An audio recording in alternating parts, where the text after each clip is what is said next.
Okay, well, thank you guys for being here this morning. I want to tell you first off that the opinions expressed today are my own. They are no one else's. They are not the opinions of Thomas Edwards Group, although I think they would agree mostly. But I want to share with you some of the things that you might not know are going on sort of behind the curtain with a recruiter that you might be dealing with, okay? First off, and this will work a lot better if you participate.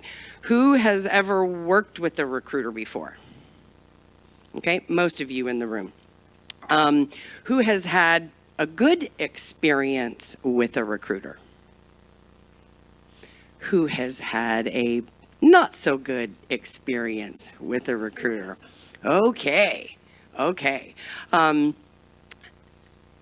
So what we're going to try and do is peel back that curtain just a little bit and maybe let you understand a little bit more how recruiters work, and maybe that will help you understand how to work with them a little bit better. Okay? All right. Let's see if I can do this. All right, I apologize for how small these, I thought I was going to have a big screen, so it sounds like this is going to be out on YouTube, the presentation is. Okay, so if you can't see it, I think you'll be able to see it out on YouTube, okay? All right, let's see. All right, so, yeah, that's too small. So your search plan, your search plan. We're going to talk specifically about... Okay, we're going to talk specifically about recruiters, okay? Recruiters, number one, are not the only part of your search plan, okay? Networking is definitely a part of your search plan. Getting a certain size of network. I heard someone at a table up here talking about LinkedIn and how about you needed to get to a critical mass of about 500 people on your LinkedIn. That's part of the size. Calling and building out your network. Okay, these are things we don't have time to talk about, but they're part of your job search. Making sure that you're staying in touch with the people that you're connecting with on LinkedIn or that you meet in situations like this, networking groups, and then recruiters. Okay, we're going to talk specifically about that. Okay, all right, we're going to talk about kind of how we work, the good, the bad, and the ugly, okay? Matt, other than you, where are my other recruiting colleagues? Okay, Connor and Foster, okay, no, all right. If you guys have something that you want to share, if you have an example based on what I'm talking about, please jump in, okay? All right. There's really two types of recruiters. We're not talking about internal recruiters, like somebody that works at Intuit, that's in HR and talent acquisition, okay? That's an internal recruiter. We're not going to talk about them at all, okay? We're going to talk about outside recruiters. We're going to talk about agency recruiters is the way that you'll hear them referred to. There are typically two types, okay? One is a contingent recruiter and one is a retained recruiter, okay?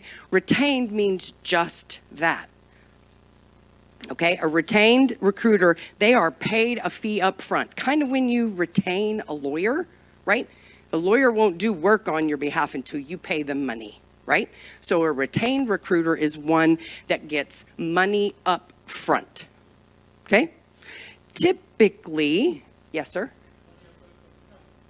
Money up front from the company that wants to hire. For example, Toyota's up the street. Toyota has a division president that they need. Somebody's retiring, they're moving or whatever, and they need a new division president. Typically what they will do is they will hire a retained firm, pay them a big gob of money, okay, to go out and find someone, okay? So the retained firm has been paid in advance by Toyota to be the representative, okay? They get to go out and say, we are the firm that is recruiting for this division president for Toyota.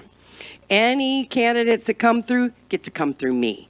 That retained firm puts all of the resumes in a specific format and presents them to the hiring authority or the board or whoever is going to do that, okay? That retained firm gets a big gob of money up front. They get a big old gob of money when they start and another big old gob of money about 30 days later, okay?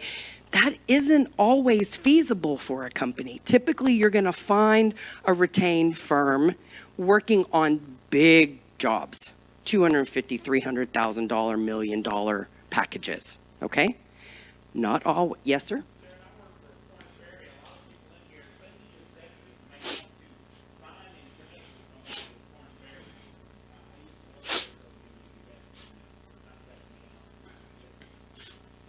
Mm-hmm. I know, I want you to. That's a great idea, okay? However, so you want to connect with somebody that might know somebody at Korn Ferry, but at Korn Ferry, if they're handling this Toyota search, they've been given a big gob of money because they're going to use their researchers to go out and find, okay? They're paid that money to go and search, right? They don't usually look at sort of the inventory of people that they already know. They're being paid to go find. Maybe it's internationally, maybe it's out of state. They are being paid to go find.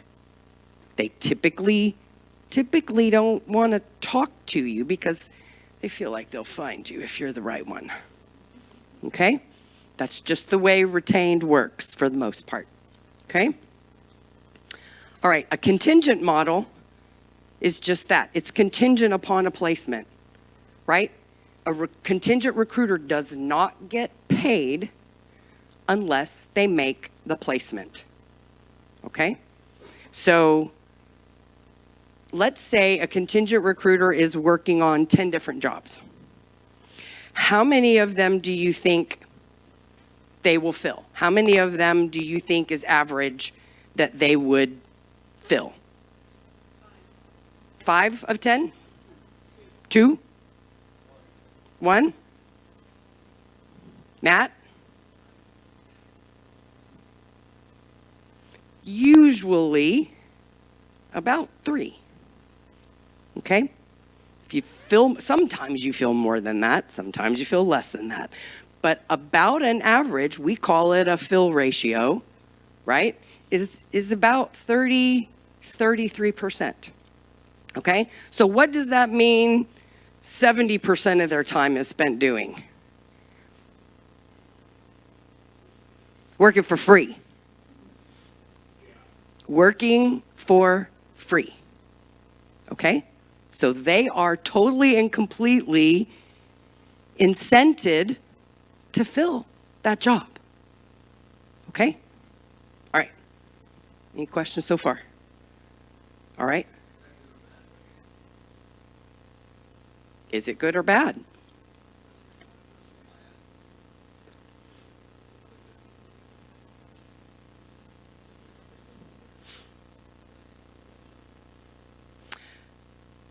Have you ever bought a car before?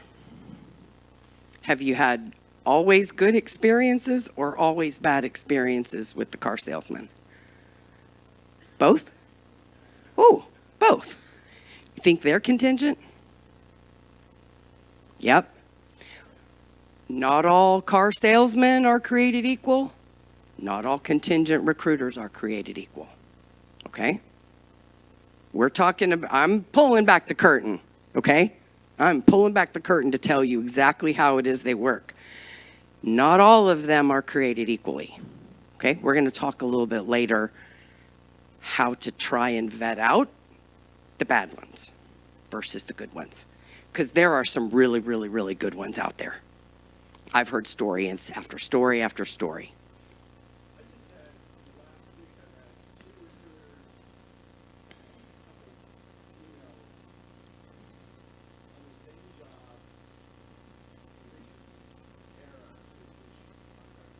Mm-hmm.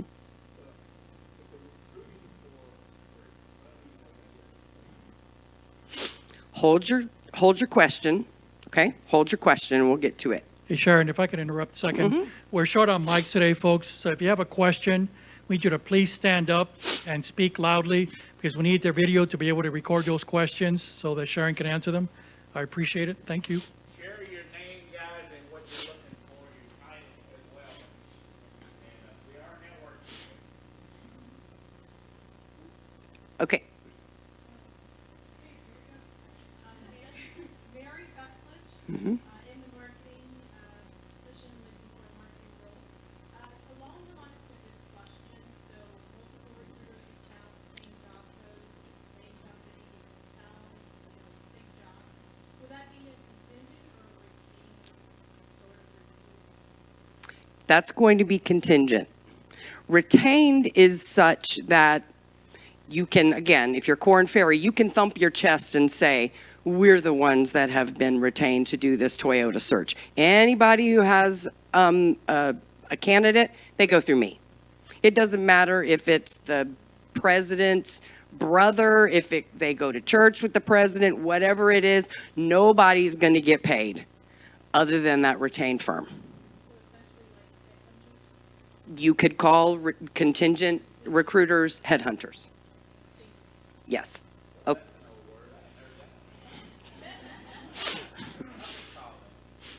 Okay, in a contingent model, okay, there's really two types. There's a volume type, okay, which it sounds like some of you have had some experience with, okay, and then some that have a relationship model, okay?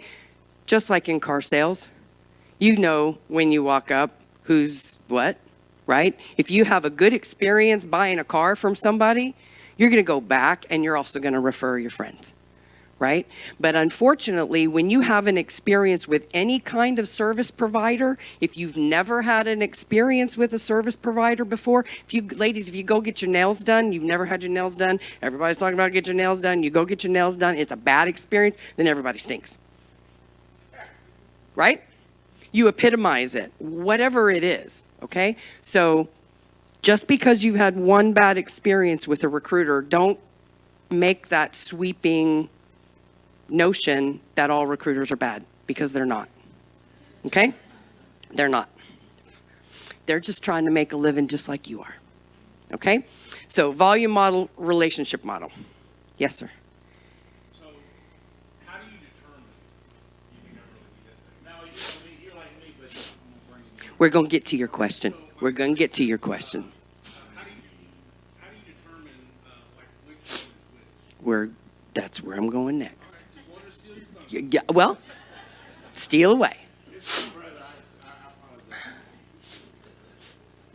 Okay, maybe hold your. I'm going to try and get through some of the mechanics, okay, and then we're going to talk about some specific questions, okay. All right. So, gosh, that's small. Contingent versus retained. How we work. So that first thing says market candidates, and market candidate means we take your resume, we've met you, and we market it to somebody. Hey, Toyota, I got a really, really good candidate. You want to see him? Wink, wink, nod. Okay? That's marketing a candidate. A retained firm is not going to do that. They're just not going to do that. A contingent firm, they might. They might do that. Okay? A volume model versus a relationship model there is, Greg, you go in and you talk to a recruiter, okay? And you don't have a job, okay? Sometimes you have a job and you're talking to a recruiter. Maybe you're going to get laid off. Maybe you're not happy, okay? And the recruiter says, man, Greg, you have this great background. And I'm so impressed with you. Anybody have that? I'm so impressed with you. If I have a candidate or if I have a client that wants to see somebody that has a background like yours, can I send them? And what are you doing? You're nodding your head, okay? Because you need a job, okay? You have really just given that recruiter carte blanche to send your resume anywhere, okay? That's what you have done. And if you're dealing with a volume recruiter, what might they do? They might do what they call spray and pray, okay? They're going to send a really good resume to 6, 7, 8, 10, 20, 40 different clients, okay? You do not want them to do that. You do not want them to do that. And here's why. Let's say 2 days ago you applied to McKesson, and McKesson is one of those places that they spray your resume. And you're in talent acquisition like Foster, and you're looking through all the people that have applied to your job, and then this recruiter sends your resume to them. Do you know what he's going to do? He's going to just back away and say, I don't want to have anything to do with this guy, because there could be a big old mess happening. There usually is, okay? We won't get into the details of tort law, but tort law basically governs things like this. And tort law means whoever got them there first wins, basically, okay? You don't want to be in that. You don't want to be in that fight, okay? You just don't want to, okay? So when a recruiter says to you, Greg, you have this great resume. If I have a client that I think might want to see you, do I have your permission to send your resume? You say, of course you do, but as long as you tell me where it's going, right? I'm happy. I would love for you to send me to your client, but I need to know where it's going first, okay? Okay? Sharon, can I add to that? Uh-huh.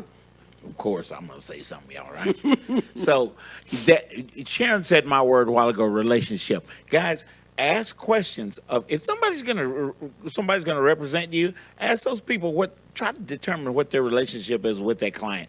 There are certain very poignant questions that they should be able to answer, or at least have the relationship with the client enough to be able to ask that question and get the answer for you. So if they don't have a relationship with, and I'm not going to say that Sharon's going to agree with me totally on this, but she probably will. But if they don't have a relationship with that client, you probably wasting your time.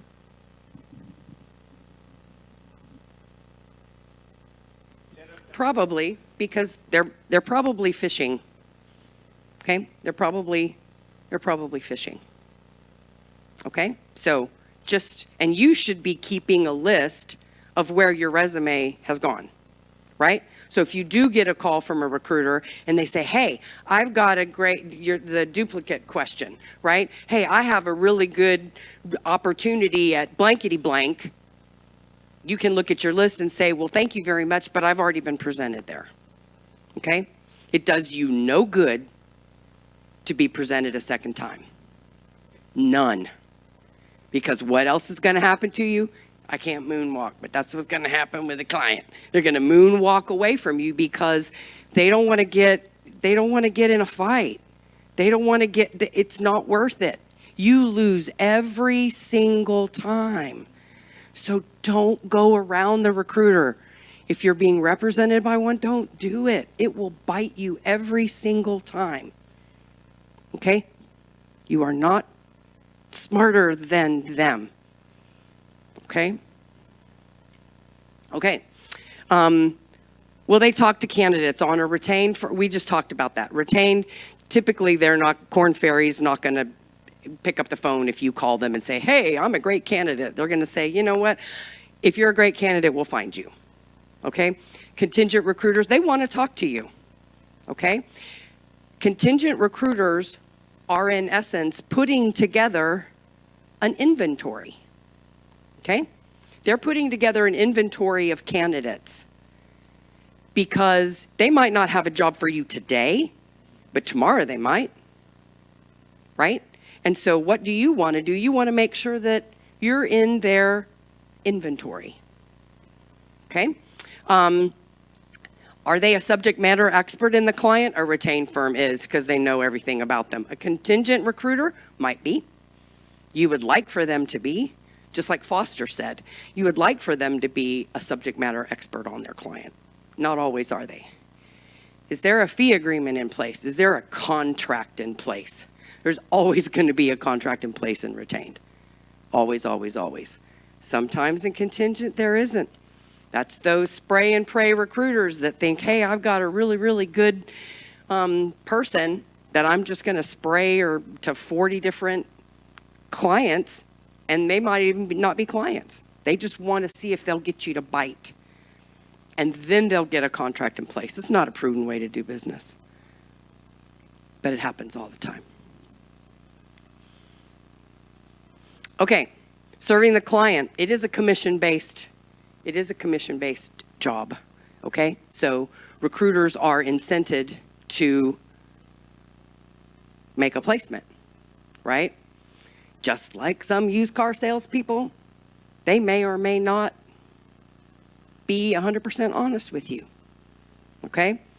You're going to have to decide through your relationship with them, through referrals to them, whether you trust them or not, okay? I can't tell you how to do that with a recruiter that you're already in the process of.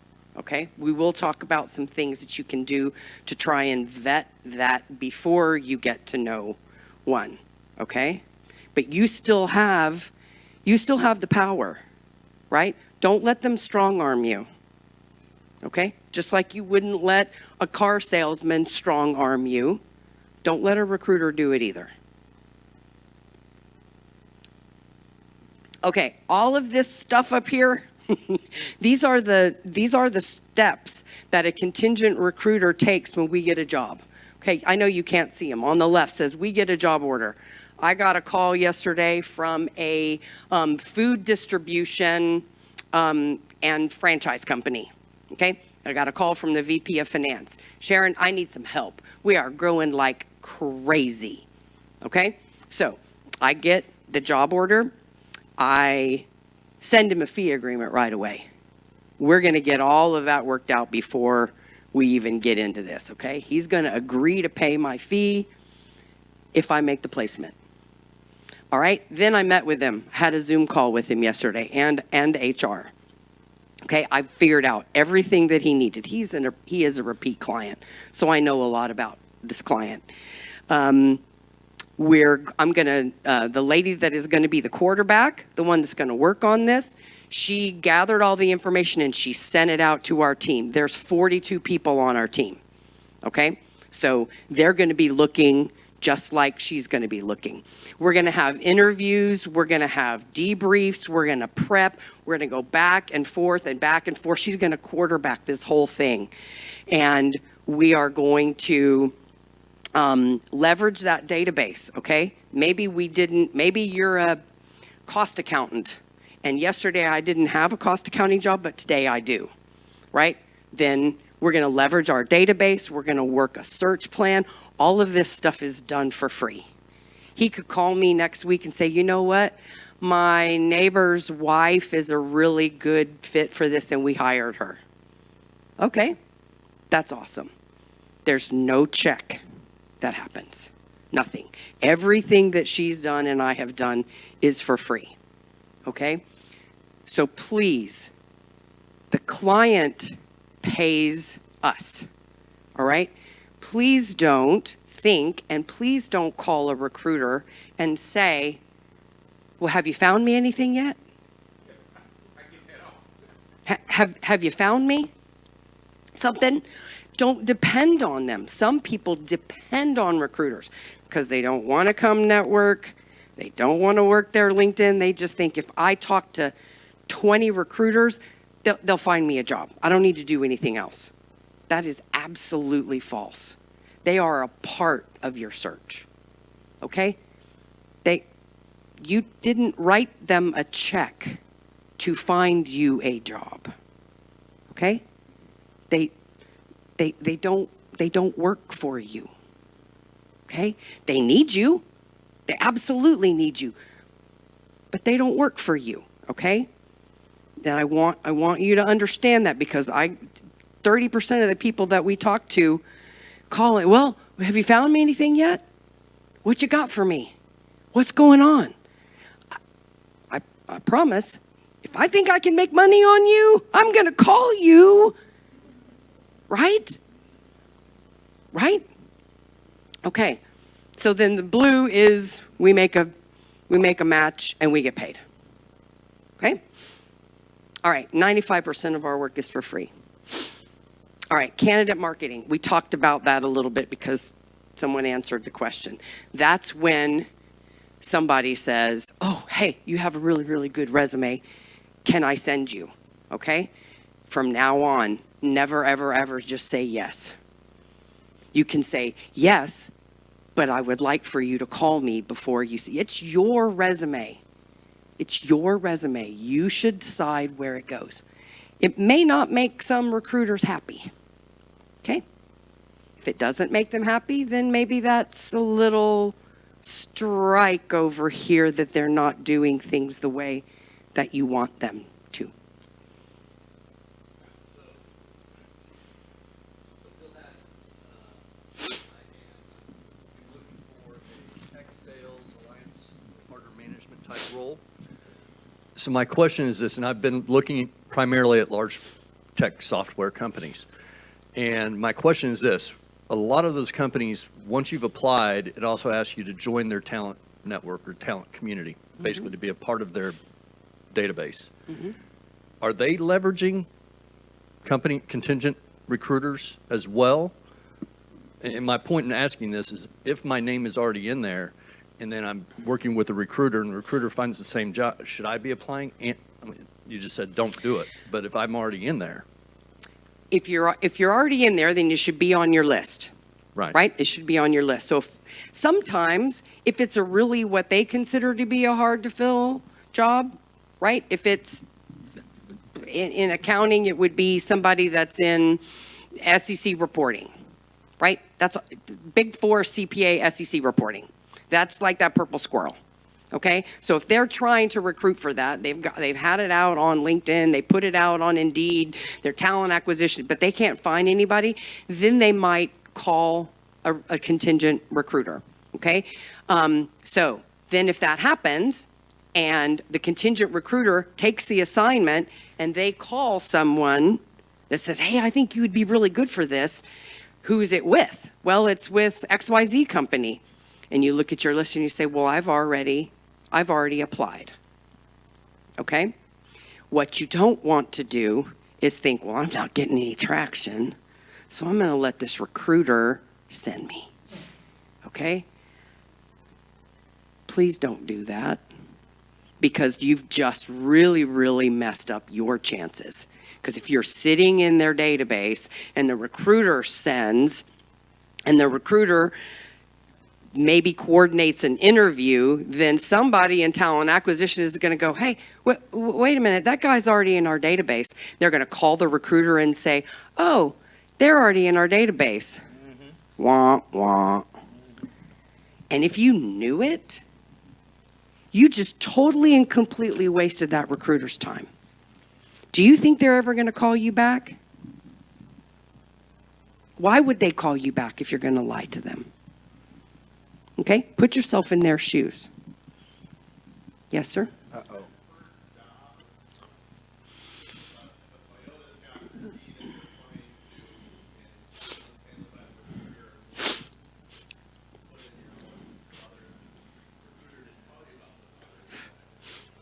Typically, a big company like that is going to have a database of people, and they're going to consider if you're in their database that you can attach to them, typically.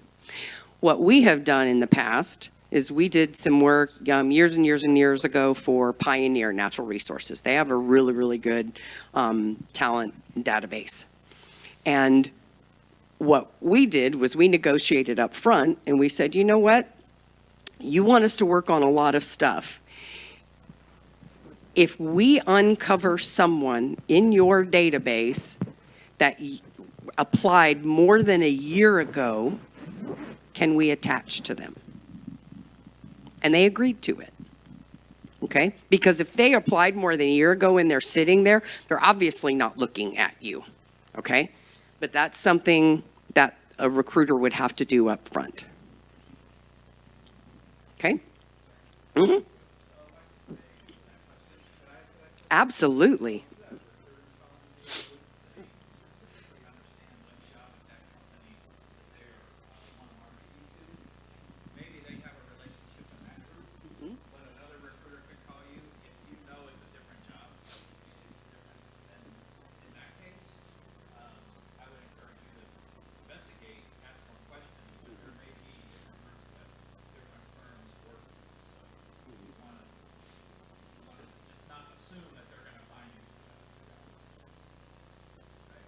Right.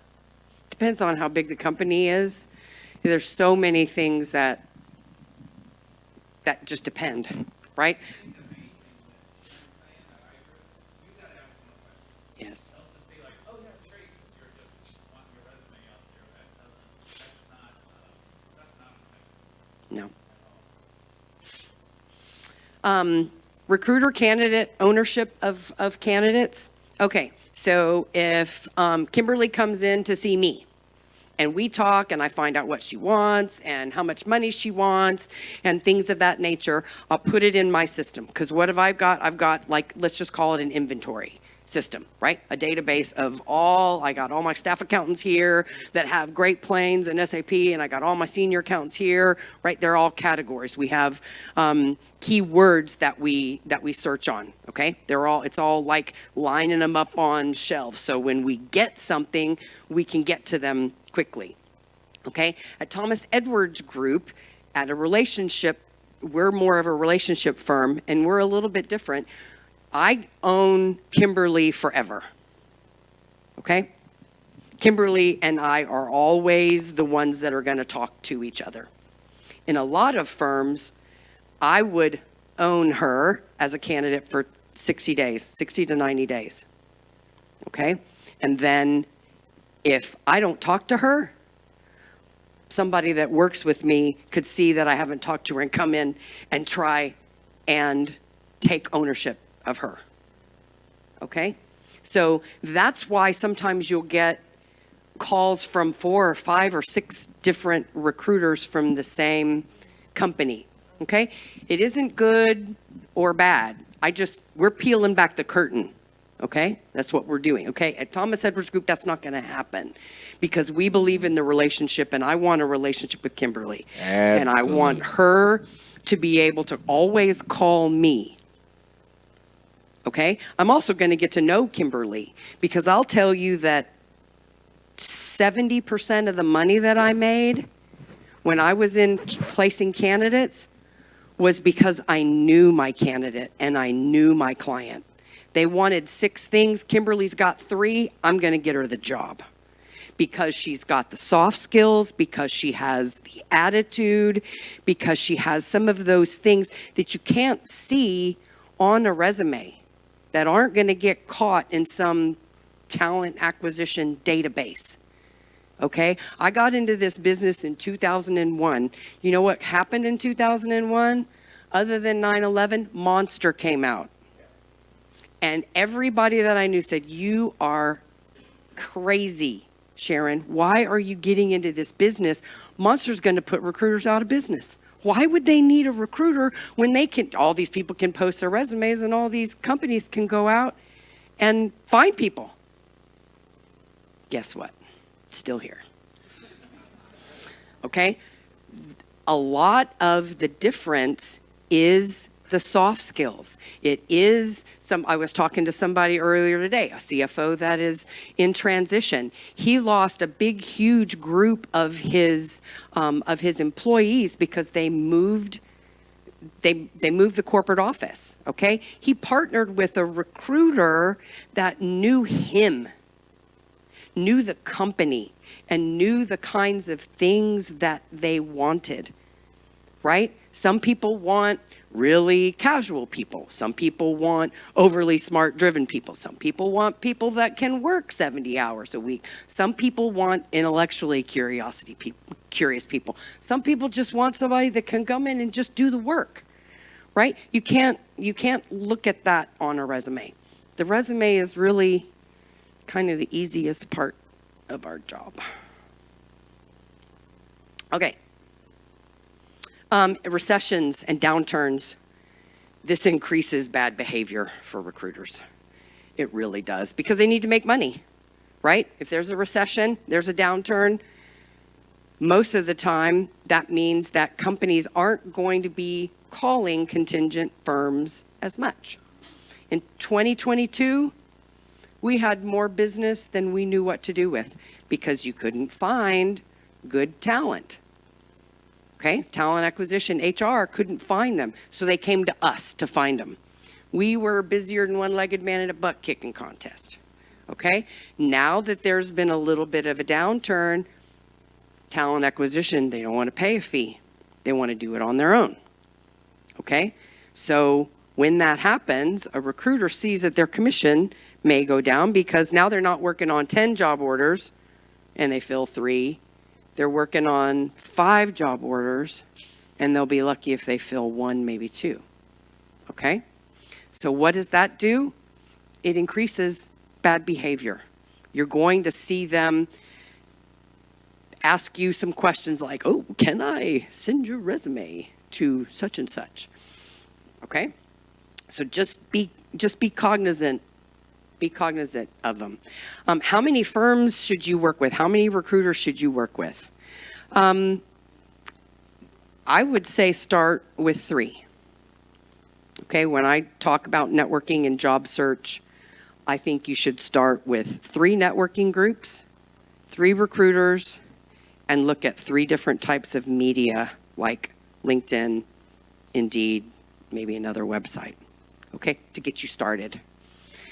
And I'm a finance person, right? So why do I say that? Because in finance, if you have a big gob of money that you've been given, you're going to diversify it. You're not going to put it all in one spot. Maybe some of you have been given a little bit of a gob of money if you got a severance, but what all of you have been given of is a big gob of time.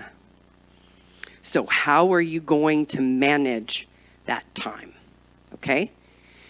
A little bit of recruiters, a little bit of networking, and a little bit of online. If you catch yourself sitting in your pajamas online too much, probably not such a good idea. Okay? It's just like investing in Bitcoin. Don't put all of your money there. If you want to put some of it in there, fine. All right? But you wouldn't invest your money all in one spot. So don't invest your time all in one spot. Okay. With recruiters, try and meet them face to face. Okay? It's easier to lie to somebody when you've never met them than it is when you've met them face to face. I'm not saying it's impossible. Okay? Do you want to reduce the chance that they might not lie to you? Look at them in the eyes. Okay? Okay, working with recruiters, choose the right firm. Make sure you're looking at reputation, the fit with your background. This is a great place here. If some of you only have one recruiter that you've dealt with and you want to add another 2, don't just do it harem scarum. Ask around. Okay? If you're in marketing and you meet another marketer, hey, do you have any good recruiters that you've used? They're also going to tell you what? The ones to stay away from. Okay? So don't just, going back to nails, ladies, if you move your house and you're looking for some place to have your nails done or your hair done, or if you're a guy or whatever and you look for a mechanic, what are you going to do? Maybe you'll Google it, but you're going to ask your friends. You're going to ask your network. Lean on your network. Get recommendations. Treat them with respect. If you don't treat them with respect up front, you're not going to get respect coming back. Amen. Oh, we're not in church. Treat it as a normal interview. That's what this is. Okay? I don't know how many times I've heard people say, well, I wouldn't say this in an interview. Well, why are you saying it to me? Is that not what this is? Am I not interviewing you to get to know you and understand what it is that you're looking for? Don't say that. Don't say that. Tell the truth. Tell the truth. You expect the truth from them, but you don't tell them the truth. Think about it. Okay? Tell them the truth. I don't need to talk more about that because the truth is the truth is the truth. Don't color it. Try and establish a long-term relationship. Meet them, stay in touch. How often to stay in touch with them? Ask them. Some of them want you to stay in touch more often than others. Okay? All right. How do you think you can get on our good side and have us think about you before maybe someone else? Hey, Sharon, before we get off the phone, are there any really hard positions that you're working on that you need some more candidates? Because I go to Frisco Connect every week, and there's 50, 60 people in the room. I might know somebody. What? Right? If they think you might be able to help them, do you think you're going to go up their list of who they might call? Okay. Ooh. All right, don't expect too much. Like we said, it's not their job to find you a job. They want to because they want to make money. They want to please their client, but don't expect too much. Don't tell other recruiters about a job that another recruiter told you about. This is how it's going to go.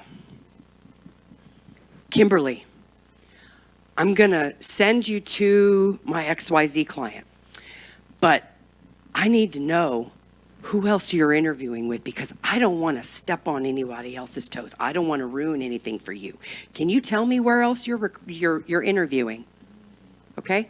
What do you want to do? Oh, you don't want toes stepped on. So what do you do? Well, I'm interviewing over here with Toyota, and I'm interviewing over here with such and such, and I'm interviewing over here with such and such. Okay? Unfortunately, a lot of recruiters are trained that when you walk out the door, that they take that list and they call Toyota. Hey, Toyota, this is such and such. Over at XYZ Recruiting Company, I hear you have a senior accountant position open. You've just created competition for yourself. But that's the way that it's going to sound, okay?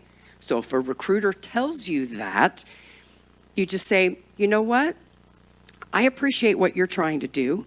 If you have an opportunity for me, why don't you call me and I'll let you know if I'm interviewing there or not. Okay? That's the way you nip that in the bud. Okay? You don't have to just do what they say. I'm peeling back this curtain so you know what it is that they're probably doing so you know how to battle against it. Does that make sense? Okay. Don't let them do that to you. It's recruiting 101. Yes, sir. Well, that's kind of a silly question. So why aren't more recruiters here?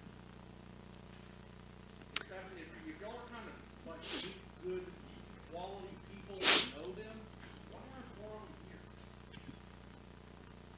them here? Maybe they're. Pete's got-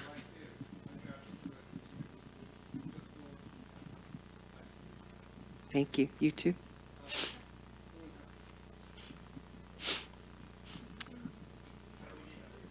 Well, I think Keith has a recruiting company that's just launched. So you will. I don't know.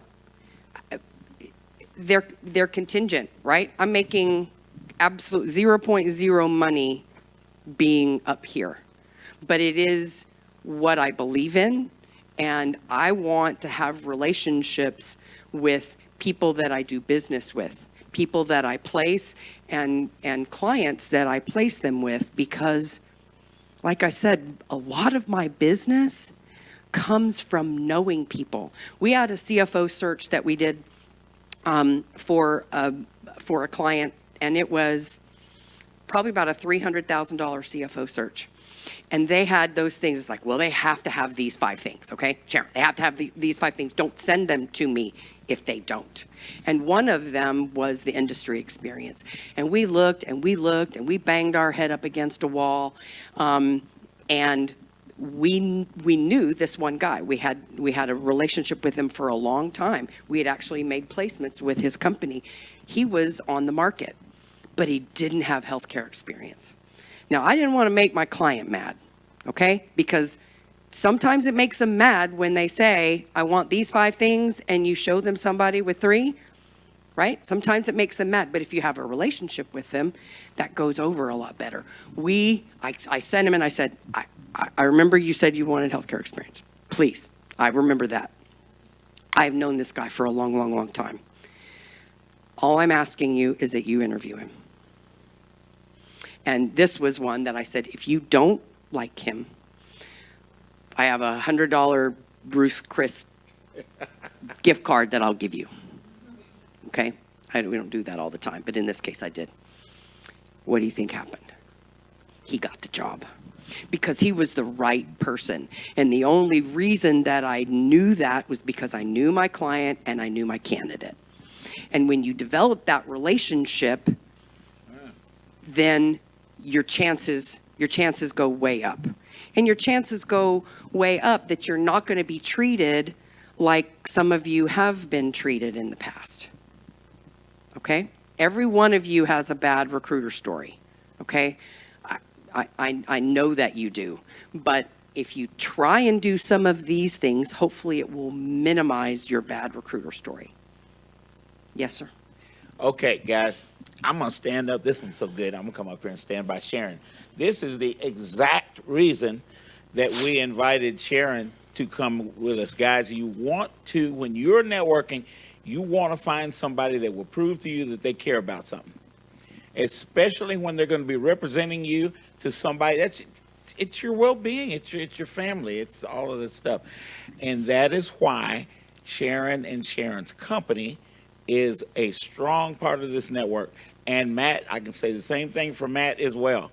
Guys, you want to glean out of all the people that you talk to, those people, and your little inner spirit will tell you when you're dealing with somebody that's solid, rather than somebody that just got you in a machine and you're just a number.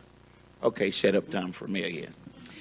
So when you get a call from a recruiter, a lot of times what will happen is they jump right into something, right? Hey, I saw your resume on Indeed, or I saw blah, blah, blah, blah, blah, blah, and I want to visit with you, okay? And what do? You're excited, right? So you go, okay. What I'm suggesting is before you waste 30 minutes of your time, because that's what I hear all the time. Oh my gosh, I wasted 30 minutes of my time with this recruiter. The recruiter never called me back. How many times has that happened to y'all? Okay? All right. So before you do that, why don't you say, well, it's really nice to meet you. Did you find my resume because you're working on a specific position that you're trying to fill, or are you just trying to gather good candidates? Okay? That way, right off the bat, you'll know whether you're being interviewed to kind of go in their inventory or there's a specific job. Okay? Yes, sir? I'm Eric Wilson, 20-year veteran Air Force and 15-year medical device sales. I've been unemployed since June. What I have found, and I had recruiters talk to me, and they've called me a peg without a home, right? Without a hole, right? And they have the hole, right? I'm curious to know your comment about staying relevant and staying, if you're a great candidate, they'll find you. So I've worked with the Accordance Search Group, medreps.com, LinkedIn, Indeed. My resume is in China. It's all over the place, right? How do I stay relevant in the recruiter's eyes and keep contacting with these mega firms that are looking for med device sales reps when there's 200 plus people that are applying for the job? And what I feel is the first 30 resumes that come on the board, that's who they're going to look through, and then they're going to send those 5 best people forward.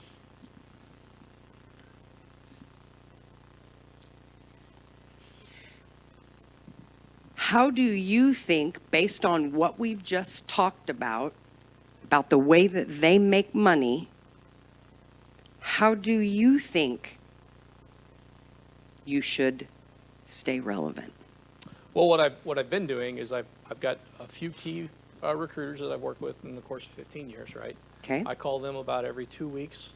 I Okay. realize that they don't work for me, Agreed? right? I have liked posts that they've had Okay. go out to Ohio or Alaska or whatever, right? To share with my network. I've reached out to them. I've told them that I'm part of this group, which I just recently found. And I've had a few more come back and contact me. But I still feel like I'm just a peg, and unless they have that specific hole, they don't reach out and grab me and go, okay, Eric's, military leader, he doesn't have regional management experience in the med sales world, but he'd be a great regional manager. But I can't use him because he doesn't have that relevant experience. The other thing is I've also found that med reps and these big job posting things, I feel like they're just posting a ghost position to gather resumes. And then, so to your point, right, my resume is then shotgun out to the whole entire industry, right? So I have no idea. I no longer have ownership of my own job search is what I'm getting at. So how do I get that back? I would say that your best bet is to form an alliance with those people that you do stay in touch with, that do get back with you. Okay, we can't undo what's already been done, but staying in touch with them, because the squeaky wheel gets the grease, right? You don't want to stay in touch with them too often, but you don't want it to go too long. So ask them, is this cadence of me being in touch with you every 2 weeks a good cadence, or is it not? Right? Ask any recruiter that. How often should I stay in touch with you? That's part of what, that's part of what you do after you've talked to them. I would also say that if you get to know them, there's going to be one or two that's going to try and go to bat for you. Okay? If they're a volume shop and their client says they want 5 things and you only have 4 of them, in some instances, they're just not going to try. They're just not going to try. Okay? And sometimes that's with the big, huge companies. Okay? Sometimes big, huge companies, they don't value relationships.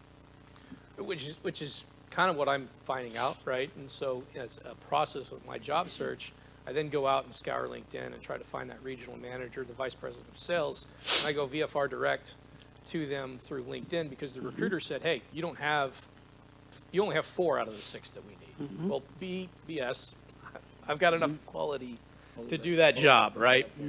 So then I go VFR direct to the hiring manager or, another sales rep. I go, okay, who's hiring for this job? What's their name?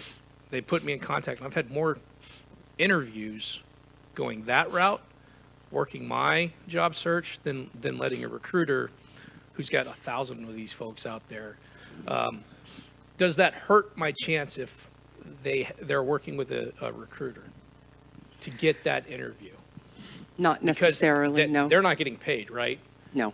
The They other don't get thing paid unless they submit you, which is once again why we can't depend on the recruiter, right? You have to be involved with networking groups. You have to have relationships. So when you get stonewalled in some particular place, if they're not going to send you at all, then go around the left or go around the right. You don't want to send your resume if they've already sent you. Okay. That's when they'll back away.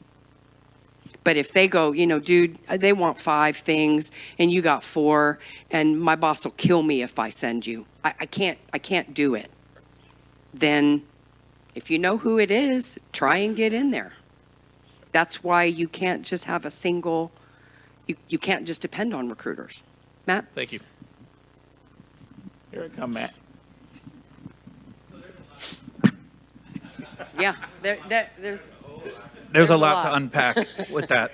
And, I understand, but I will say this, and I'm not just sticking up for recruiters, but Sharon will attest to this. I'll take IT, for example. We used to say, get a request for a project manager, and we could go find your project manager. Now they want a project manager, and they got to have 25 other things specific. And it's one not blue that, eye and one green eye. Yeah, it's not that we don't want to. It's the fact is, if we submit you over, you're out. You're not gonna. They didn't have. And we try to work our relationship the best as we can. But sometimes, it is what it is. Or you have in some organizations they put kind of a wall up between the hiring managers, so you have someone fresh out of college doing the screening, or, and they're like, no, I don't. And we say, can't you connect the dots? Why wouldn't you just talk to this person? You would see. So that's a frustrating thing for us as recruiters too. But to your point, I advise people all the time, what is your target list of companies in medical device sales? You should be building a target list, and you should be proactively building connections within those companies and just reaching out to folks and look for titles of people that you would report to. What's the titles of people that you would report to? Search on LinkedIn for that title and that company, connect with people, just compliment them. Don't ask them for something at first, but just say, hey, look, I'm very impressed by your background. I'm in the industry as well. Would love to connect, right? And start building your network via LinkedIn with those folks. I would say most of them will accept your connection, and then they might, you can go back to them later. Keep a list or keep a folder of all the people that have connected with you. Go back to them later. A lot of times, if you have open to work on your LinkedIn, you don't even have to connect the dots with, while you're reaching out to them. And then, look at other things that you can do. Open the top of that funnel. Military, there's lots of groups that want to help people that have been in the military. There's companies that want to hire veterans specifically. So it takes all of that, right? It takes all of that, and not just waiting for my submissions to amount to something. You've got to do a lot of the legwork, but it's very frustrating for us as recruiters. The question was asked, why are not more recruiters here? They should be, because it's the right thing to do. But the other reason is it's supply and demand. Right now, recruiters are inundated with candidates. And there's a lot of good recruiters, and they want to help everybody, and they can't, okay? You can't help everybody. They're trying to keep their head above water and return everybody's call that's reaching out to them and everyone that's pinged them on LinkedIn. But at the same time, they can't just come meet someone that's a good generalist, because their clients want something so specific. At least I can speak to that in IT right now.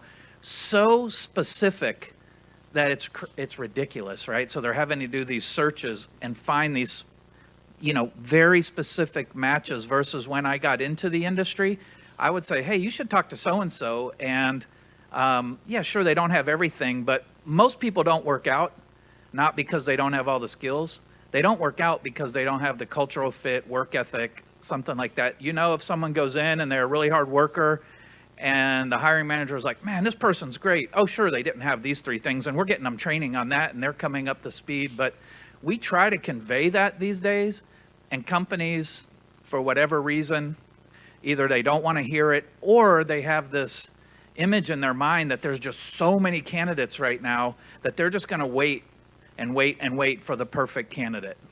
And it's extremely frustrating as recruiters. And also, if a client, to Matt's point, that you want this, and this, and one green eye and one blue eye, and there's a fee. Like, our fees are not a couple of $1,000s, right? So if they're wanting to pay $20,000 or $25,000, our bar is higher than the bar for talent acquisition. If there's somebody they want 5 things, Foster, working inside at Intel, is going to be able to push a candidate that he really likes with 3 of the 5 things. He's going to be able to push that person through to a hiring manager a lot faster than I will. Because I have a relationship with that hiring manager. You guys, a lot of you guys in here are hiring managers. You guys are hard on the recruiters. It's hard for us to maintain that relationship that we're trying to have. Like you guys, you have us all figured out how we live. No. So when you guys get a job, you hiring managers, and I'm trying to remember how many you guys here are. You guys remember what you went through while you were here. Honestly. Hey, Foster, I was just going to piggyback on, don't limit yourself. I mean, pharmaceutical sales, medical device sales seem to be laying off more people than they're hiring. And if you're in the military and you're sales, I mean, just like I said, there's a lot of companies want to hire military. We want to hire military. So maybe, hey, if you do sales, do some other sales and look what industries are hiring. But there's a lot of veteran organizations that want to help. There's a lot of companies. We're hiring veterans like crazy. We want to. It's the right thing to do. So expand your search. Don't, just because you were in a certain field in the military doesn't mean you have to do that the rest of your life. I was a pilot for 28 years and now I'm a financial advisor. So, you know, you have skills that people want. You just got to maybe expand your horizon there a little bit. Right. Let me finish these questions, okay? I am almost done. Okay? let me finish. Let me finish and then we'll take some questions because I might answer something, okay? All right. So when you're talking to the recruiter and you have established, are you recruiting for a specific position or are you just adding good talent to your database? Okay? And they say, oh no, I'm calling you about a specific position. Okay? All right, that's excellent. Can you tell me about your client?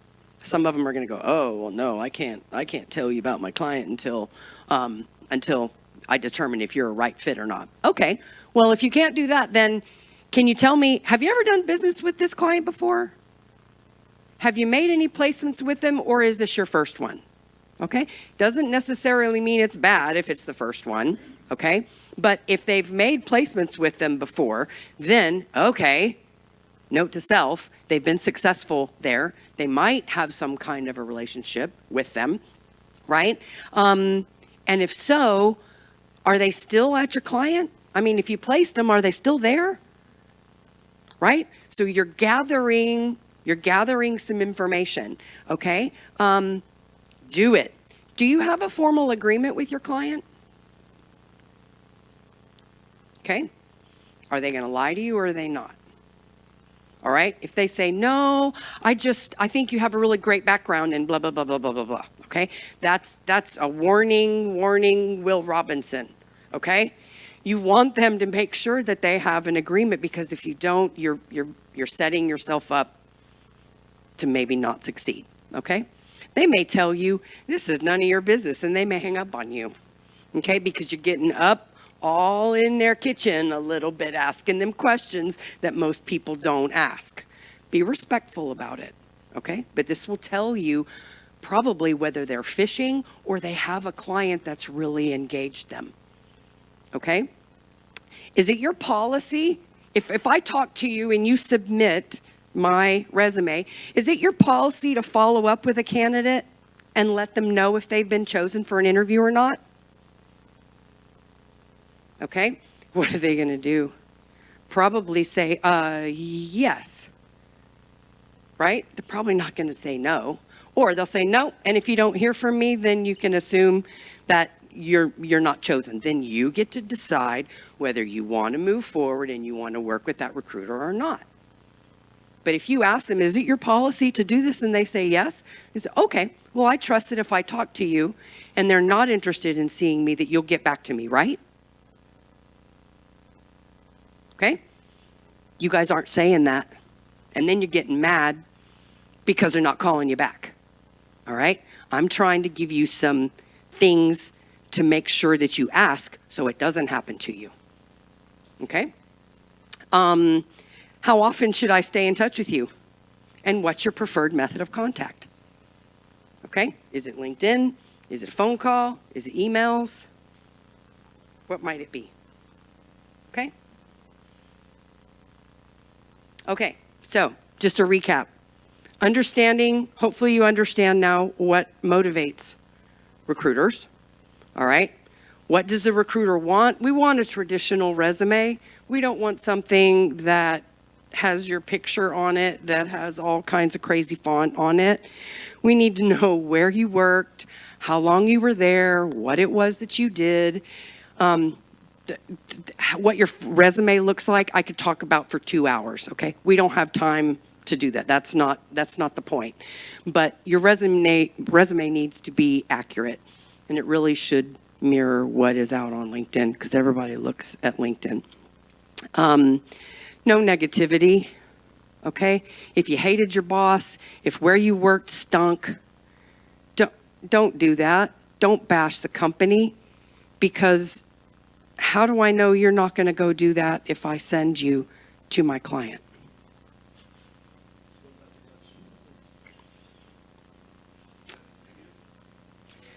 So, Bill, why did you leave your last job? Well, I was caught in a reduction in force. Those people don't know how to manage their finances, and they got rid of 200 of us. Okay? How about this? Well, you know what, Mr. Recruiter? I'm glad you asked, because I was there for 5 years, and I loved working there for about 4.5 of them. But unfortunately, things started to change that last 6 months, and they had to make some really hard decisions, and unfortunately, I was part of a reduction in force. But you know what? I'm especially grateful that they valued the contributions that I made. I got a small severance, and now that's allowed me the flexibility to come and sit and talk to you about your opportunity.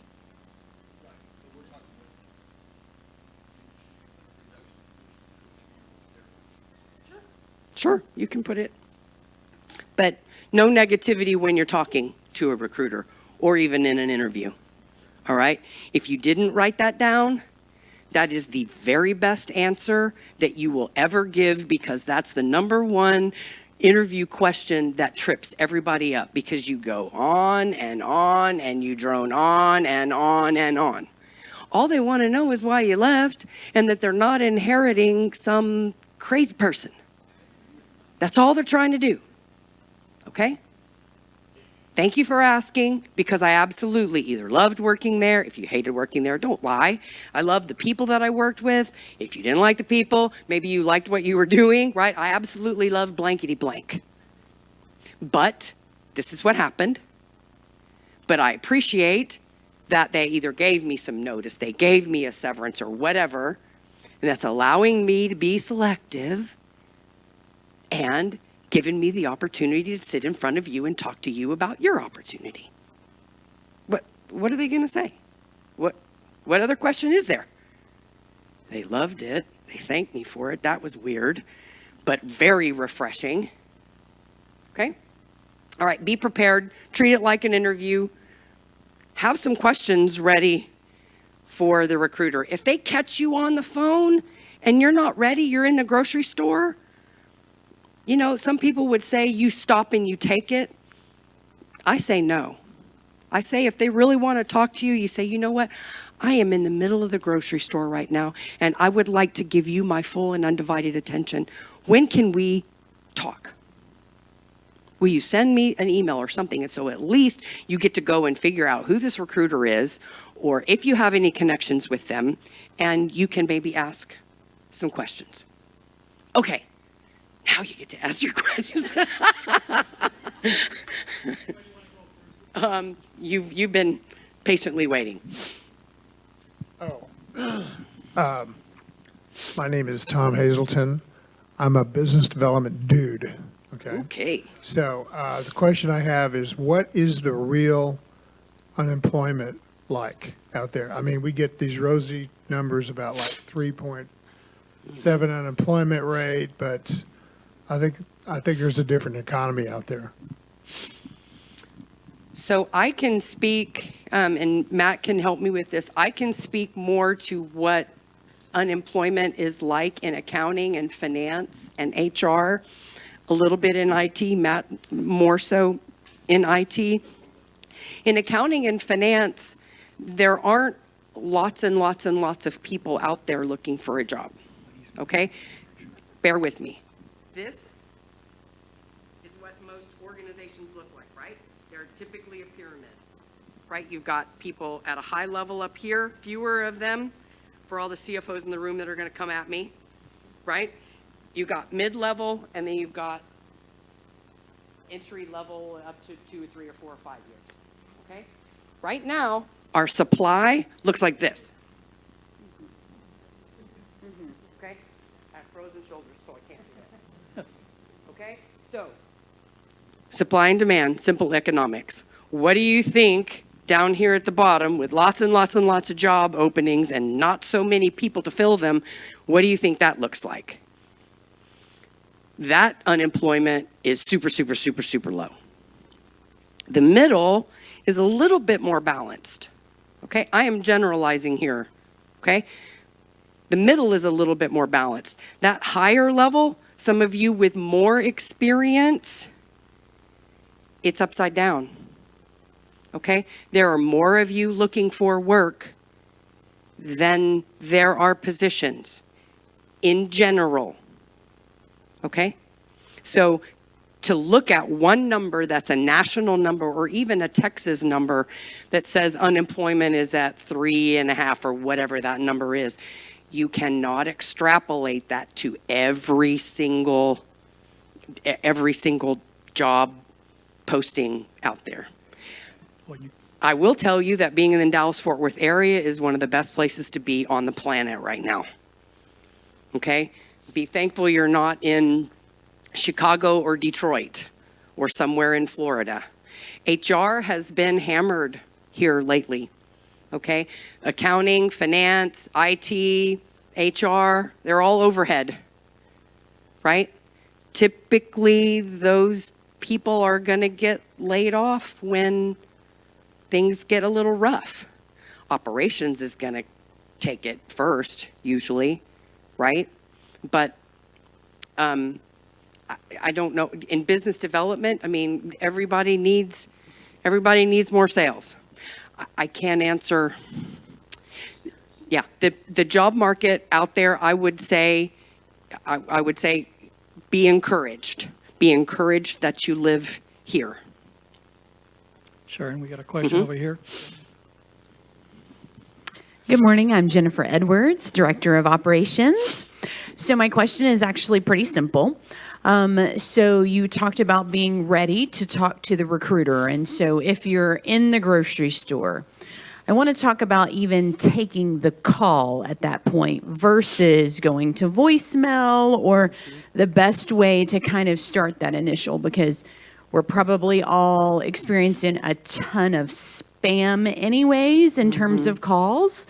So what's the advice there in terms of best screening? Is it okay in this state to let stuff go to voicemail? I would say it is, and I would say that you want your voicemail if you're looking for work to be, "Hi, this is Sharon Adams. I'm sorry I missed your call." Not, "Yo, dude, give me a call back." Okay? Y'all, I've done this for 23 years. Okay? I think it's okay for you to let it roll, but I'm telling you too, if you check your messages and call people back. It's ridiculous how many messages we leave and people don't call us back. It happens all the time. Can I also add one thing to that, please? I always recommend on the top of your About section on LinkedIn, have your contact information, your phone number, your email address. If they're not a first level connection with you, they cannot find that information unless they bought the expensive LinkedIn package. So always have your contact information, phone number, email address at the very top, so Sharon can make that phone call when she finds you a hit for one of the positions she's got open. And a little bit like the spam, for those of you who are trying to add people to your LinkedIn network, if you're trying to link in with somebody, whether it's to make a connection because of an industry or something like that, add a note. I know there were probably a dozen of you that reached out to connect with me because you knew I was going to be a speaker and you saw it.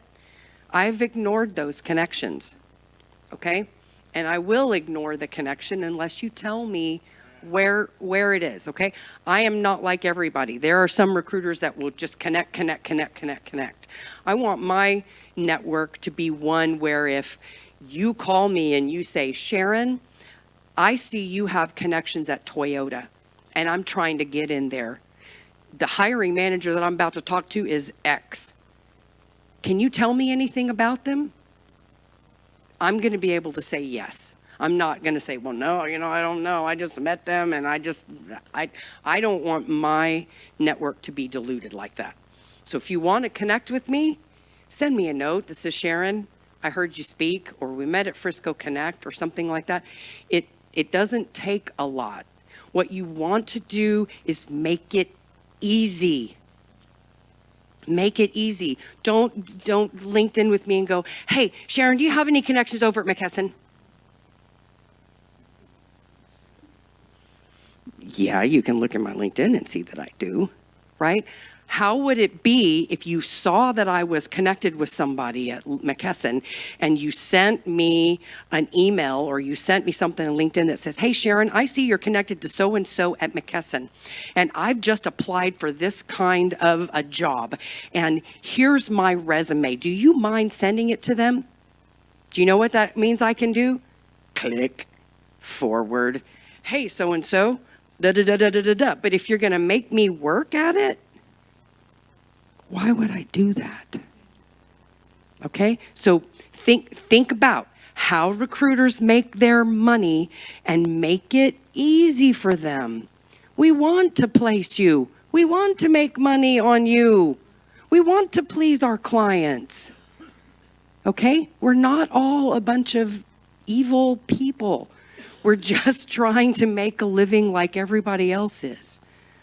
Okay, so I hope coming and listening gives you a little bit of an idea. There are some bad ones out there, okay? There are some bad ones. Don't deal with them. And if you've had a bad experience and somebody asks you about them, tell your friends.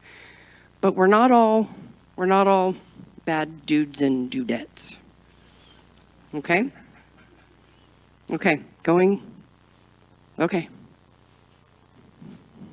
You.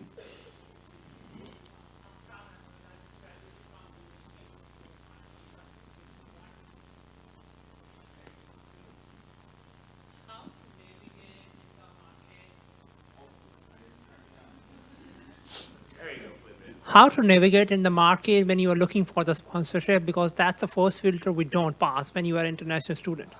Second, when you are sandwiched between underqualified and overqualified role, how to exactly convince either the recruiter or the hiring manager at least you should be interviewed? These are the two questions I had. Thank you.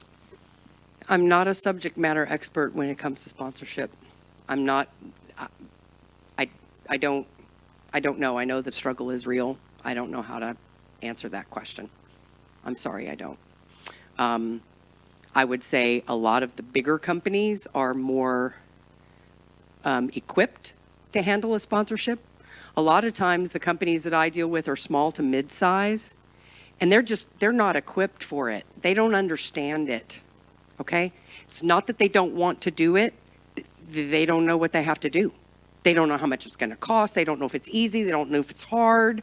So they just don't. Okay? It's okay.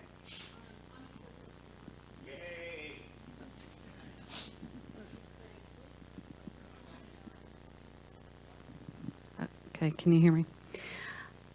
Do a search on large companies that have STEM employees and market your resume to the person you would be reporting to and directorship up through CHRO on the HR side.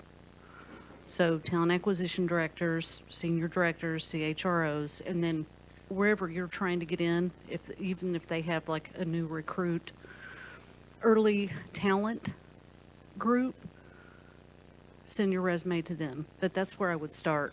I know that, Microsoft and all of those places, yes, they've had layoffs, but a friend of mine was just hired and she's STEM. She's needs sponsorship. That'd be my best advice for you. Okay, I can take 2 more questions because I should have been out the door 10 minutes ago. You're doing good. I'm just going to make a quick comment to the young man. So I've worked for large companies, immigrated people from India, Germany, and Spain. It cost them a lot of money. And I can tell you I had to write a 1 to 2 page saying why this person had these technical skills that I couldn't find here. Okay, so just understand, make sure that you can explain why you have something different, because that's what the hiring manager is going to have to do. It cost me upwards of $30,000 or more per person, and I worked for a very large company that had an outsourcing firm that did this. So just understand what the hiring manager has to go through. So spend the time formatting yourself, saying, this is how I'm going to be different, and making it easier on them. Thanks, Ryan. That's good.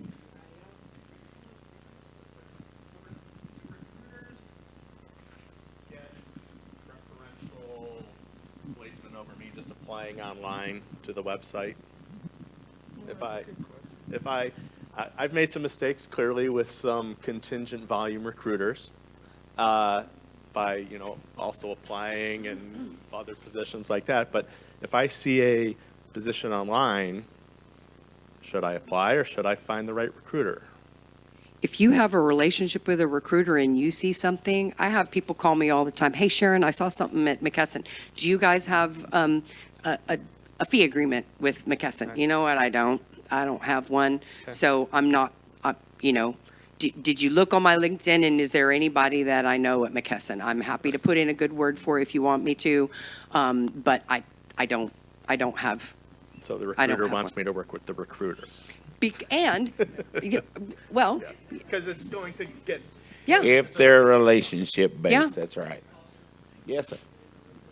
John's cutting me off. Oh, okay. Guys, we have, I want to tell, I'm glad to see this going on. And this is why. Sharon has got to go, but we're going to go to break right now. And when we come back, we're going to cover a whole lot of this. I'm going to personally share some scenarios that I've been through with you guys, and it will develop questions. These kind of questions that we're hearing right now is what we want to do in the next part of our meeting. So, shut up time for Foster, and thank you, Sharon. You're welcome. You're welcome. Appreciate you. So, guys, what we're going to do now, we're going to try to answer questions. Matt's a recruiter. I'm a recruiter. Pete was a hiring manager, is a hiring manager. This dude's a hiring manager. When he gets another job, me and Pete are done with corporate America. But, guys, I'm going to start off with our buddy Craig. Craig utilizes this network and understands the power of this network to a degree to where he's got the story he wants to share with you. It's going to get our minds going. I want you guys to answer questions. And then, Eric, I'm coming so we can dig more into your question. I love when you answer that question. Okay, thank you, brother. Just a quick story to tell you and encourage you to build relationships, do all the stuff that Foster's telling you about relationship. So I was going to tell you a quick story that happened. I've got to talk fast because I have a call at 11:30 with a lady at Southwest Airlines, but I'm going to tell you a little bit of background on how this came about.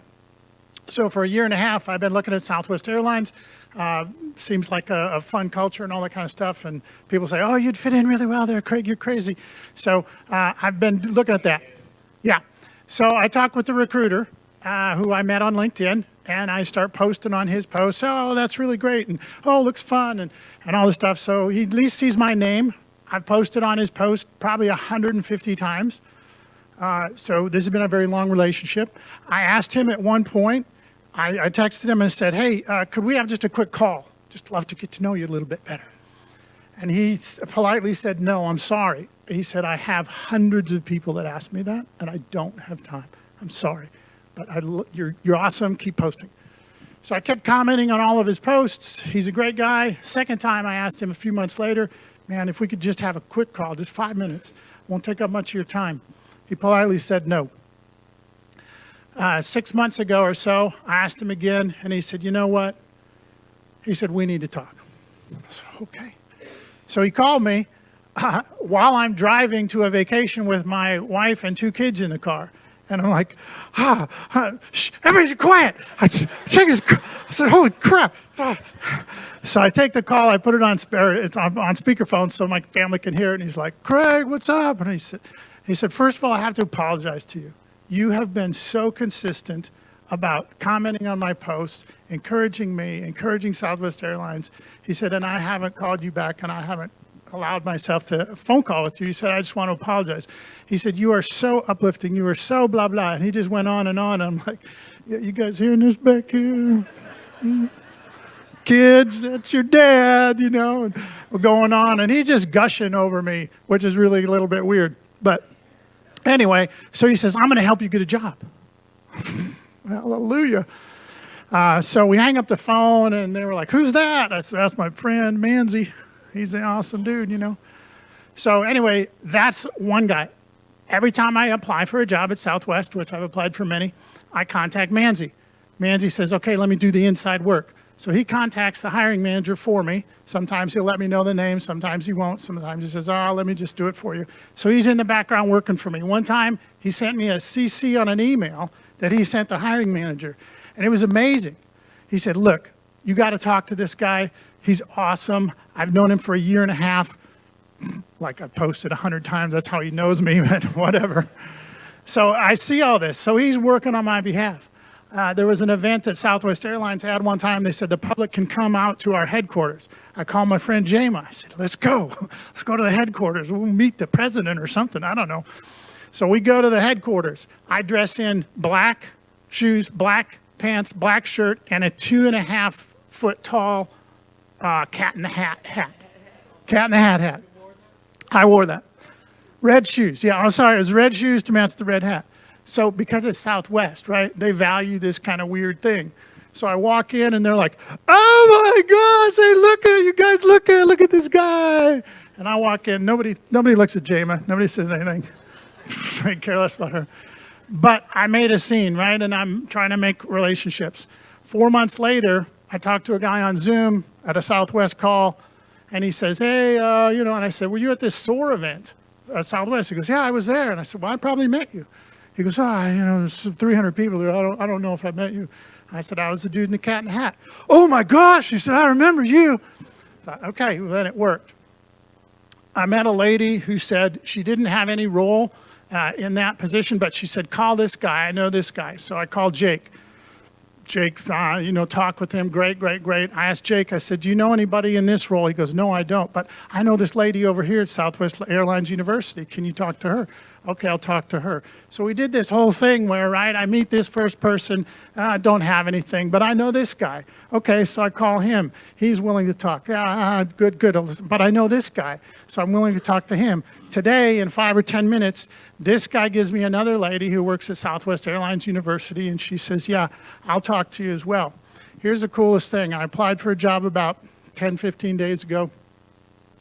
I sent it out to my network. I thought, well, gosh, I must know a bunch of people at Southwest. I don't know how many. I looked in my LinkedIn. I got 26 people I know, all because of this. It started with 1 or 2 people, right? Keep talking. I got 26. So I sent a message out to all 26. I said, here's the job. Here's the rec. Here's the department. Here's the title. I just applied. Do you know anybody there? I got 4 people that said yes. The rest of them just said no, sorry, or didn't respond. 4 said yes. One of them said, hey, you know what? I know the person that just left that job. I know the person that held that job. They got promoted. Here's his name. Here's his personal email address. Reach out to him. Tell him you know me and see if he'll talk to you. I reach out to the guy. A day later, he goes, yeah, just left the job. Call me anytime. You want to know all about it. Let's talk. Wow. That's a pretty good person to have in that relationship. Another person said, hey, I know the recruiter and the hiring manager. Here's the recruiter's email. Here's the hiring manager's email, which I can't get from the job rec and I can't get from the site or LinkedIn. So now I have the recruiting manager, the hiring manager, and the person who just left that job. And I have a recruiter, Manzi, over here who's working in the background to help me out. I don't know if it's going to help me get a job or not, but I'm just saying build those relationships and keep building them. Go to crazy events, do whatever you can to stand out, because somewhere along the line, these 26 people are going to help you. So keep it up. I got to go have a phone call with somebody in 5 minutes. There you go. That's right. All right. Guys, there's so many different things that God is in control of when we get out amongst each other and we meet people like Christine Taylor over there. And we both went to Baylor, so hey, cool. So you'll be surprised, guys, and things like that with Craig. Craig's last corporate opportunity, he got from some crazy conversation I had with some guy. And so I'm glad to see you guys getting out. Now, Meredith, if you wouldn't mind, would you go over to Eric? Eric, wave your hand so Meredith can see you. Okay. And we want to expound on what Eric brought up a little bit earlier. Thanks for putting me on the spot here, but I can recover. Yeah, throw you under the bus, man. Exactly. It's fast when it moves that quickly. I'd written down my question. It had to do a little bit with just being out of the job force for, since June. And addressing that question, spoke with a couple folks in here already about what you're doing during that time. How do you address that on the resume when a recruiter calls, and you're saying, hey, so what have you been doing since June? Disneyland and Disney World is not the right answer, which I didn't do because I'm unemployed. Which one do you guys want to handle that one? I can start. Yeah, go. All right, there are two things that are going to stand out to me if I was a hiring manager, and that would be you're doing something to better yourself in terms of education. I want to get better at this. I want to get better at that. A lot of project managers I know are getting better at Scrum or Agile or something like that, or getting their PMP. So that's number one. Number two would be your volunteering, especially volunteering to something that's either close to your heart or something that's going to help you get that position, because you're volunteering in your church as the bookkeeper and you're an accountant already. So you're putting your skills to work. So anything like that shows me that you're bettering yourself one way or the other is always going to be impressive to me. Now, I've also met a lot of people who have had that time off or are using the time off because they have an elderly parent or a situation at home with health care or something. And that to me would be obviously acceptable as well. This is what I've been doing. Okay, completely appreciate that. I've been through that myself. So those are the things that I would think would be valuable. But I'll let you guys pitch in here. It is valuable. Now, Matthew, he's a recruiter. He's like the big boss recruiter now, but he's still a recruiter, and he shares some absolutely wonderful things with us all the time. So I'm going to give you this mic. Yeah, so I have like 2 hours of content, if you guys are up for it. I was going to say the exact same. Are you doing anything, getting a certification, whatever you can do? Even if you're in sales, you can do some online. Everything's online. I was going to say volunteering as well. A unique thing if you're targeting a company and maybe they're local and you see what they're involved in, United Way or something, or North Texas Food Bank, well, you can just happen to go volunteer there as well. But unfortunately, at some level now, at the higher levels, the gaps are not 30 days; they're a little bit longer. So I don't think it's as I don't think it's going to work against you, but you just have to show what you've been doing. Guys, remember, after we're post.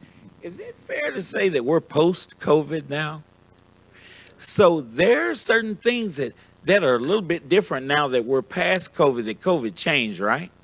One of the things that I feel is that recruiters and hiring managers are not as concerned about you being out for 6 months, 7, 8 months anymore.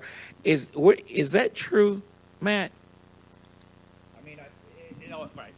There's not just one answer or another, but it is seen now, right? Whereas before, that was just, well, that's a no, they were out. So I don't know. It's a little more acceptable, and it's just a reality of the market and where we're at. So. Okay. Just let me add a little bit more to that. For those of you who do want to work on something to improve yourselves or whatever, keep in mind that LinkedIn Learning, if you don't have it through LinkedIn because it's expensive or whatever, your local library has it for free. All kinds of courses there you can take. Same thing with Udemy, letter U, D-E-M-Y, through your local library. Same thing, courses that would otherwise cost you money, you can take for free.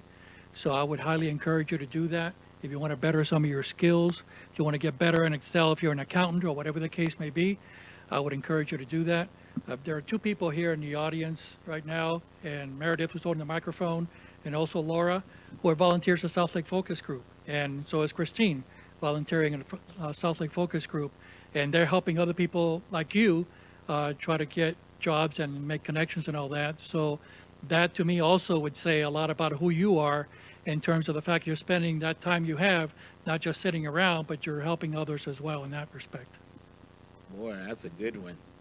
That is absolutely wonderful. Oh, man, he's got something else. Another balloon's going off in the head. I would love to.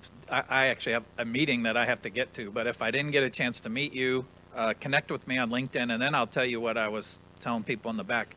A new phenomenon right now is getting a lot of connections and a lot of messages on LinkedIn, and it can get buried, so there's no intention not to get back to you. But my email is on my LinkedIn. So once we're connected, shoot me an email. And it's a little bit frustrating when people say, well, what's your email? I'm like, well, it's right there, but shoot me an email, because that I will get to. Sometimes the messages get buried, and I would say that too. This is new, but even other people that you're connecting with in the network or with recruiters, if there is an email address listed, send them an email as well. It's helpful. And the one other thought before I go that I'll say is, I have lots of them. I would love to talk to you guys more, but I would say too, when you're looking, be open-minded now. People come to us and they need a job, and then when you get down to it, they're willing to work in like a 2 square mile radius, and it's got to have this, and it's got to have this, and you're like, well, and they got to have this comp. I think you need to know what your target comp is, but I think you need to know how much you need to live. Comps, there's a right sizing after COVID. Also, I would say a lot of companies now, at a minimum, they're going to require hybrid. Some are going to require you to go back to work, and it continues to move in that direction. So we got to get our minds around that and not just say, I'm only 100% remote, or I'm not taking it. Well, there's a lot of other people. It's competitive right now. Someone else will go in. So just thoughts for you. So I hope to connect with you if I didn't meet you, and appreciate the time. Well, hey, gentlemen. Thank you. Well, first off, I'm Michael Matarian. I'm in transition right now. Been there for a few times. If you need someone who's an IT operations guru, project manager, come and look me up. I'm on LinkedIn and would love to connect with you. Now, there was something I wanted to dovetail into the points that you made about what you do during the times that you're between jobs.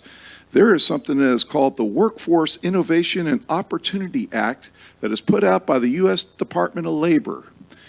What that does, WIOA provides free training and certifications for people who are out of work.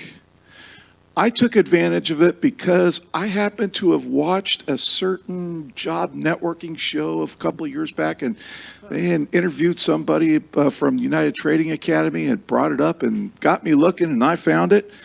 And within a matter of time, I signed up to the program, went through.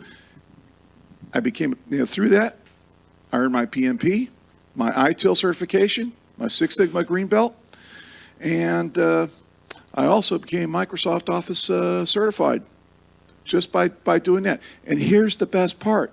Let's say you started this and you actually land a job. Well, you still get the benefits. So once you're in it to win it. So that is the thing that you got to take advantage of these things.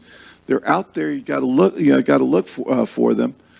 But the other point I wanted to make from a recruiter standpoint, from me being a job seeker, coming to these events and shaking hands and talking to people and meeting them goes far, far further than a cold message through a LinkedIn DM. You guys are here. That's half the battle. But that's all I really wanted to say. That's excellent. Another question? That William guy back there? Oh my goodness. Well, of course. I mean, you knew I was gonna jump in here, right? Jump on in. All right. Well, just wanted to add a couple sites to that list that Pete was giving out earlier. Khan Academy and Coursera, just a couple of them, and they have a lot of free courses. All you newcomers will probably hear more about them in the orientation lunch. That, if any, everyone that's attending that orientation lunch will probably hear a little more about them.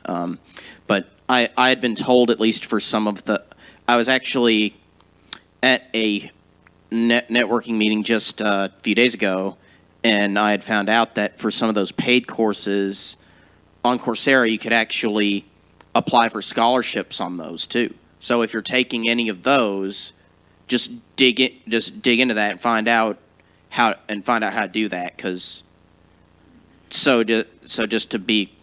Just some other information I had found out that I did not previously know about is that I'm sure many of you would have I'm sure that'll be of benefit to many of you guys. So just And wanted that just wanted to jump in there and add that information.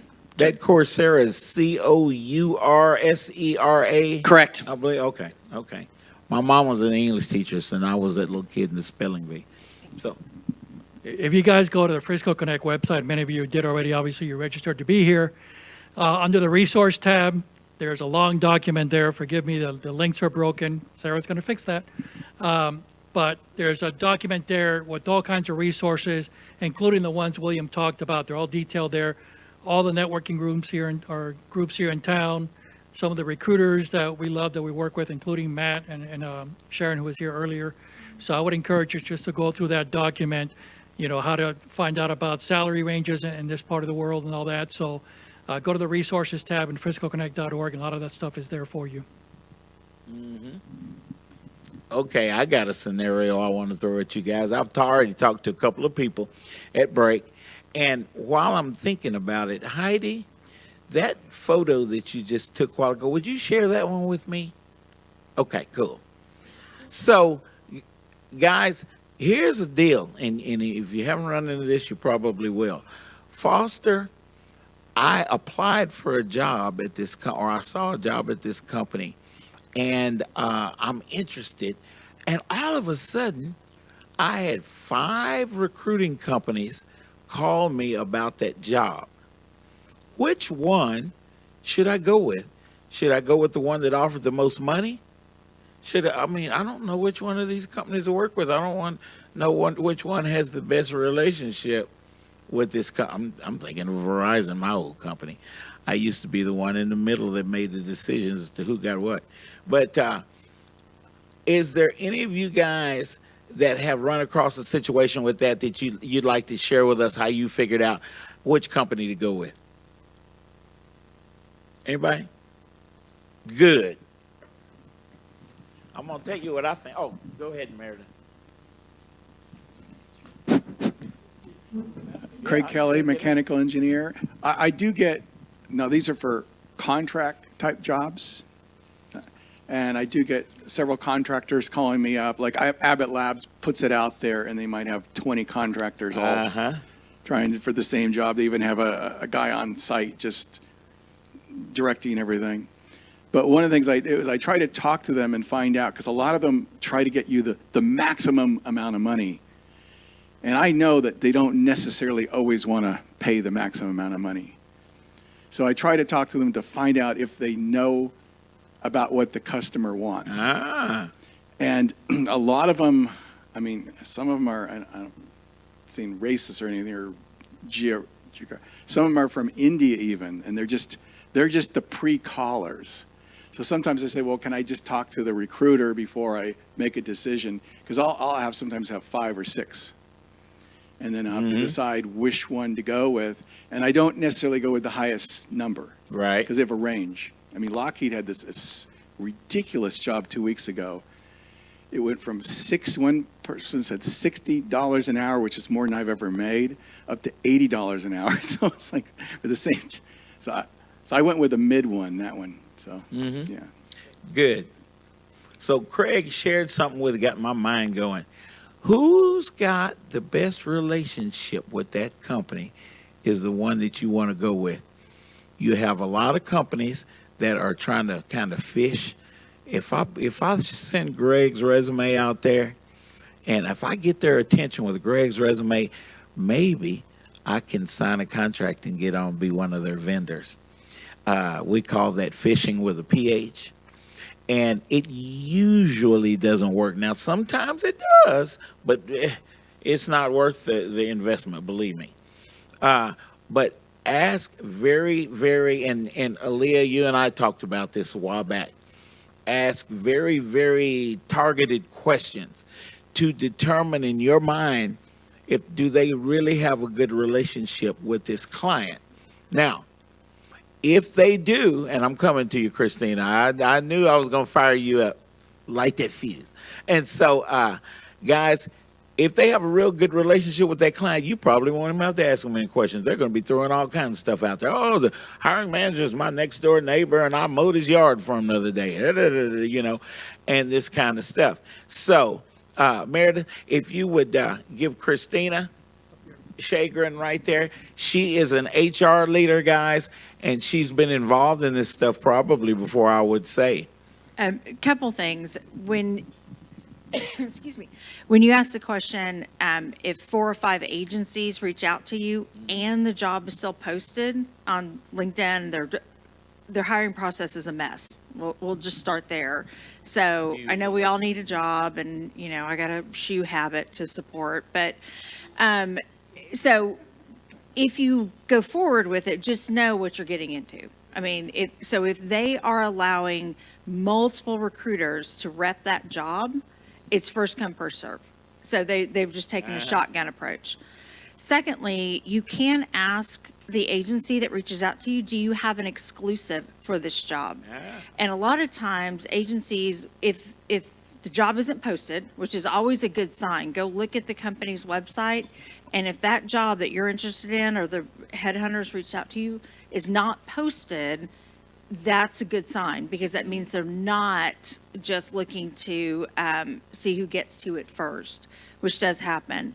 So you can ask if they have an exclusive, and they might say, well, they've narrowed it down to 2 agencies. That's also a good sign. But if they're the only ones recruiting on it, feel more comfortable to go forward. I always ask that question. I've been contacted for 2 jobs by a headhunter, and I said, oh, I think I've already interviewed for this job. And the second one said, no, we're the only ones who've ever had it. I'm like, oh, okay. I'm like, you weren't. But but anyway, I mean, it wasn't something I was interested in, but it was just an odd conversation, because I said, I think I've already been presented for this. And so those are just some things to be aware of when you're recruiting or being contacted by headhunters. Okay. 5 minutes, good. We're doing good. We're off to a good start. Now, here's a thought. Ask that company that you have decided that you're going to work with for this opportunity, do you guys have a right to represent form? Because you don't know what some of these other companies may have shot your resume to that company. But when you work for a Verizon like I did, you want to make sure that you're dealing with something square business here. Okay. This Meredith lady signed an agreement, and this company is an approved vendor, and she signed an agreement, and they sent the resume in. I know that she has gone through the proper procedure to do this. Now, all these other resumes that I've gotten, maybe your resume from these other companies, they don't have a signed agreement. Meredith probably don't even know that these people submitted a resume in. So I'm going to go with that company that Meredith has that relationship with, and they have signed a right to represent form. That's something that you guys might want to ask these companies when they come up with this stuff. Pete, did you have? Well, I want you to address something else. I mean, sometimes these recruiters want the client to sign something, making them the exclusive representative for you. And you address it, you know it better than I do, but that's something that you guys have to be really careful about. If it's a contingency, you remember you guys when the speaker was up here talking about the difference between contingency and retained? In a contingency situation, you're probably not going to see that signed deal from the company saying, hey, we're only going to work with this company over here. So that puts the onus on that company that's going to represent us to get that agreement made between us, because they've got I may not be answering Pete's question, but okay. But while I'm on this topic, guys, it's a good idea if you do that, especially now we got all this technology and stuff flying around everywhere. So we want to make sure that somebody has that relationship with that company. Pete, I didn't answer your question, did I? No, I was referring more to a lot of times when, as a job seeker, I get approached by a recruiter. So we're happy to present you for that position, but you've got to sign this form, and you have to be careful, because that recruiter, you have to read that form very carefully, because it'll say that they represent you, and that means they basically own you for that period of time. And whatever positions are open in that company, if you don't go through that recruiter, if you try to apply for it yourself, you won't be able to. So you have to make sure, if you're going to allow them to do that, note the time frame, and I would recommend no longer than 90 days for that specific position only. And that's it, nothing beyond that. So that if another position comes up, or if on the 95th day you find something, that same position gets posted, you want to be able to apply for it and not be so-called owned by that recruiter for that particular company, that particular position. That's right. That's absolutely right. Guys, when you work at a company as big as IBM or Verizon, and these monsters that I work for, there are multiple relationships going on inside. And you don't want to give the recruiter or this recruiting company the rights to the whole company because they don't have a relationship with everybody trying to hire somebody at that company. So, and Ron, I'm going to come to you next.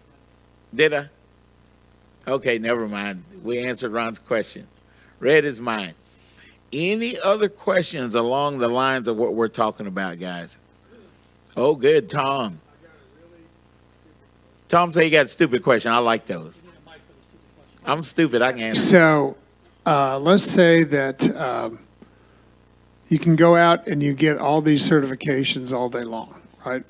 Like the gentleman was talking before, I got all this Warrior, Scrum Master, product, all this stuff, right?